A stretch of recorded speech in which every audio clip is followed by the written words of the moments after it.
Yan, hello guys, welcome ulit sa ating channel. So ito po si JR Doria TV. Update lang po muna tayo sa Pasig River Esplanade ngayong araw ng Tuesday, di bali January 6, 2025. So samahan niyo po ulit ako mag-ikot-ikot. Guys, nandito po muna ako nagsimula sa Maestranza po muna. Dito muna tayo mag-ikot din hanggang umabot tayo sa area po ng ng Phase 4 po. Yan, so tara, let's go guys. Mag-update po muna tayo ngayong hapong ito bago po sumapit ang gabi.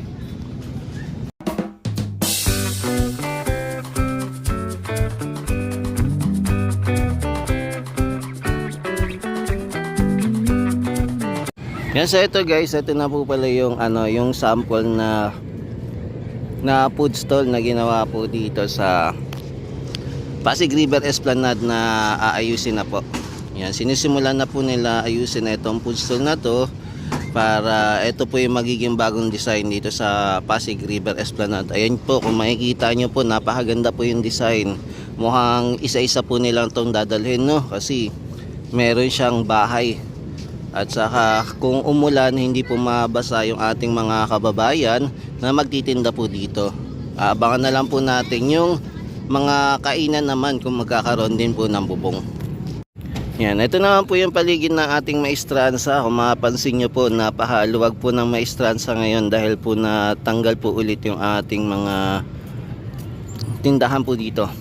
Kaya bumalik po yung dating normal na parang kaka-open pa lang po yung Maestranza. At mapapansin nyo po, napakatahimik, napakaaliwalas, at konti lang po yung namamasyal. Kumbaga hindi po siya siksikan compare pagka meron po talaga mga food stall. So magkakaroon po ulit ng siksikan na naman if ever po na nagsimula na naman po yung yung pagtitinda ng mga or pagtatayo po ng mga tindahan dito. Yung yung pag natapos po yung renovation. For the meantime kasi ni-renovate pa po tong area. Yan, kaya ito pa lang po yung isa sa nakikita natin na sample na tindahan na naka-display po dito sa Maestranza po.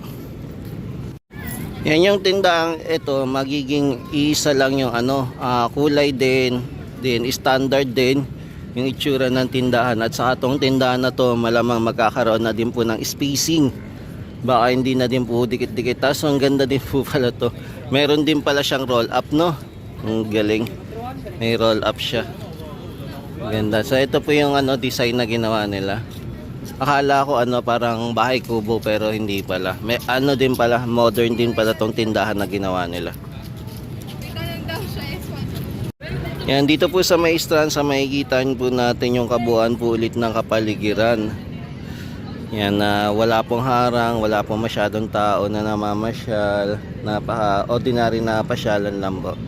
Na saktong picture-picture lang po. Tapos tambay-tambay dito sa paligid po ng Maestranza. Tapos makikita nyo din po pala ito, yung ating intendensya, nilalagyan na din po pala ng bubong. Ayan, zoom na rin natin yan. So yun na po yung itsura ng intendensya. Meron na din pong bubong. For the first time, ngayon ko lang din napansin na ang laki na din po ng improvement ng ating intendensya dito. Ayan, malaki-laki na rin, no?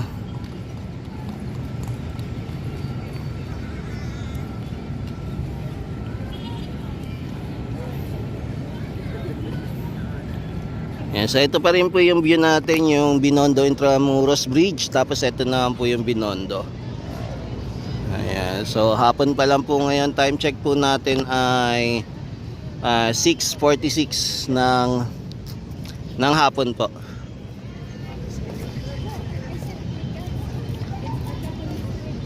Ayan, kaya masarap din po ngayon mamasyal po dito. Yung makikita din natin yung mga puno na malalago na pala guys, dahil din po sa dami po na nagtitinda dito, hindi mo na din mapansin yung mga puno na malago na rin po. Pero eto, maganda na po siya. Siyempre meron pa rin po tayo nakita na 2 puno na hindi na po nagbunga, hindi na po kinaya. Tapos ang natitira na lang po dito na tent, etong dito na lang na matatag pa rin po at nag-i-stay po dito. Ayan. Yan, so abangan pa rin natin kung ano pa yung mga pagbabagong gagawin po dito sa area. kung may mga aayos-ayusin pa po dito. Pero makakapasyal pa rin po kayo mga tropa. It's ansarado lang po, temporary yung mga tindahan lang po. Pero po yung pagpasyal po dito, hindi pa naman po pinagbabawal. Ayan, open pa rin. Tapos sana po ma-request din natin na maayos tong ating mga baluster na may mga problema na po sa ilaw. Ayan, sana po maayos. Medyo mahaba-haba na po yung may problema sa ilaw. Ayan, sana ma-compone po para mabalik po yung yung kulay ng ating Pasig River Esplanade. Ayan, so ito po yung itsura ng paligid, di ba? Ang ganda po, napakalawag po. Yan, kaya mga guys, kung may time kayo dito mamasyal po ulit sa Pasig River Esplanade at gusto nyo po magpa picture, kaya punta po kayo dito. Parang world class po ang dating ulit ng ating Pasig River Esplanade dahil wala po ulit mga tindahan po. Yan, dahil ongoing po ang renovation ng bawat yung mga kiosk na inaayos po. So ayan, at least meron na tayong sample display na nilagay po dito sa Maestranza pa lang po. Yan, mahangin po ngayon ang ating Pasig River Esplanade. Open air po, no?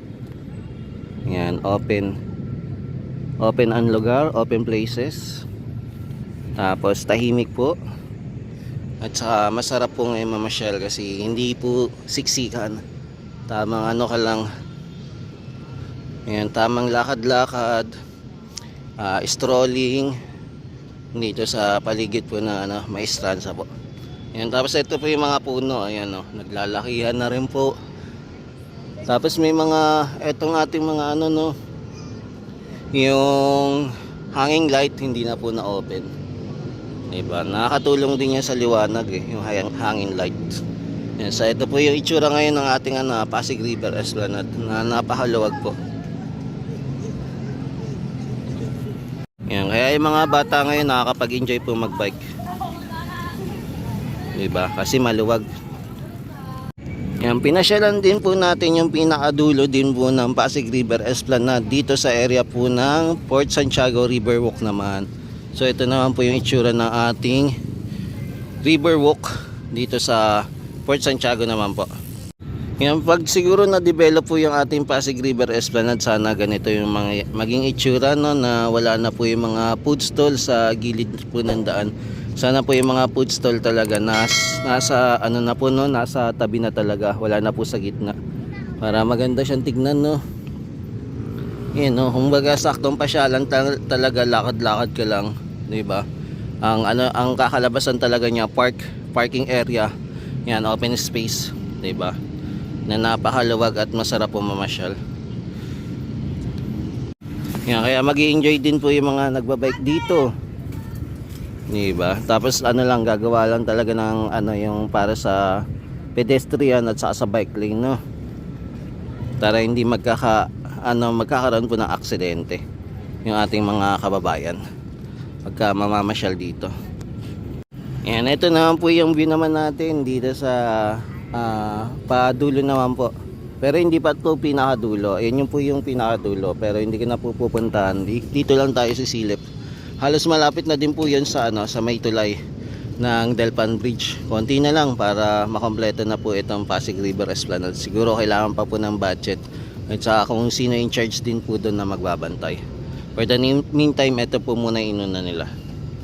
Yan. So ito po yung wall ng Port Santiago po. Ayan, so mag-ano na po, ilang minuto na lang at magagabi na rin.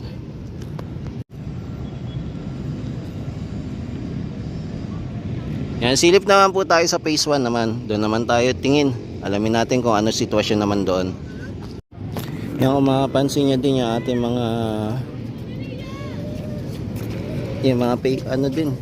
mga brick o paver stone din po, medyo nangitim din po nang dahil po sa mga tindahan. Ito po yung naitsura. Hindi ko lang po alam kung matatanggal pa po to, kung sakaling lilinisan po para magmukhang bago po ulit. So ito po yung itsura ng ating mga brick o paver stone po. Yan, ito naman po yung itsura ng ating Plaza Mexico nang wala na pong tindahan siya. Yan, ibang-iba talaga yung ano no, pasyalan pagka wala talaga mga tindahan. Yan, so kayo na po mag-ano, suggest kung ano yung mas maganda, yung may tindahan or wala po. Yan, nandito pa rin po tayo sa Plaza Mexico, pero mapapansin nyo po na wala na din po yung Christmas tree, binunot na po. Sinabay na po siya dito sa pagsisimula po ng renovation ng Pasig River Esplanade dito po sa May Estranza at saka po sa Plaza Mexico. Ito na pa rin po yung intention natin, tuloy-tuloy pa rin po yung rehabilitation po.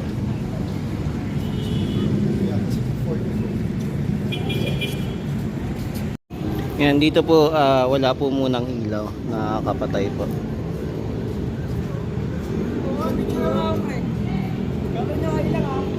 Yan, yung ilaw po dito totally patay po lahat. Mukhang dito muna siguro unang aayusin etong area po ng phase 1. Yan, dito naman po sa area po ng yung viewing deck naman po, binuksan pa rin naman po kahit nasarado po yun sa baba. Kaya lang wala lang nga pong ilaw dito sa area. Yan, nandito na po tayo sa area naman po ng phase 1B. Dito naman tayo sisilip mga tropa heights. Nakapunta na tayo sa phase 2 at saka sa phase 3. So phase 1 naman po tayo. Saka sa phase 1C, ayan, napunta natin. Yung mga tropa heights, yung mga food stall pala dito, pinagtatanggal na pala. So wala na food stall pala dito. So temporary talaga yung food stall, sarado po muna. Yan, bali ang lalabas lang po muna, pasyalan lang po muna talaga, no? Ayan, wala muna talaga mga activities dito para sa food trip. Yan, ito din mga guys, so yun, no, pinaalis muna talaga sila. Kala ko makakapagtinda sila pero wala pala. So pinaalis talaga sila. Wala muna ang tinda talaga. Yan, andito na po tayo sa phase 1A naman po. Dito naman po tayo tatambay naman. Yan, sisilip-silip po muna tayo ng mga kaganapan dito. Yan, nandito na po tayo sa phase 4. Pero ito, wala na po pala nagtitinda dito. So pinaalis din pala. Pina-stop muna talaga sila na magtinda. Yan, so ito po yung mga nangyari, di ba?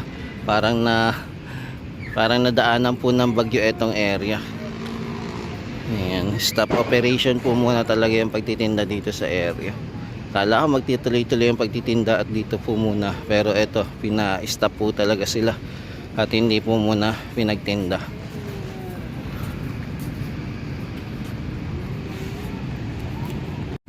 Yan, so parang naging disaster yung kapaligid dito, no? Ayan, pinagbaklas na din po yung mga tent, tapos may mga naiwan pa sila mga gamit na hindi pa po na pull out.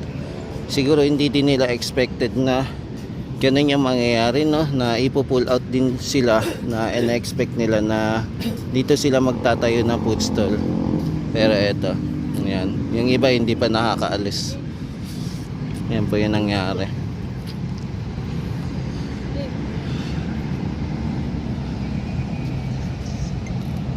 Yan, nandito din yung gamit sa trampoline. Nandito nakapwesto. Yan, nandito pa rin naman po yung Christmas tree.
Yan sa mga tropa kids, ito po muna yung latest update natin dito sa Pasig River Esplanade. Yan, samahan nyo po ulit si JR Doria TV para sa muling pag-update po muli dito sa Pasig River Esplanade sa mga kaganapan dito.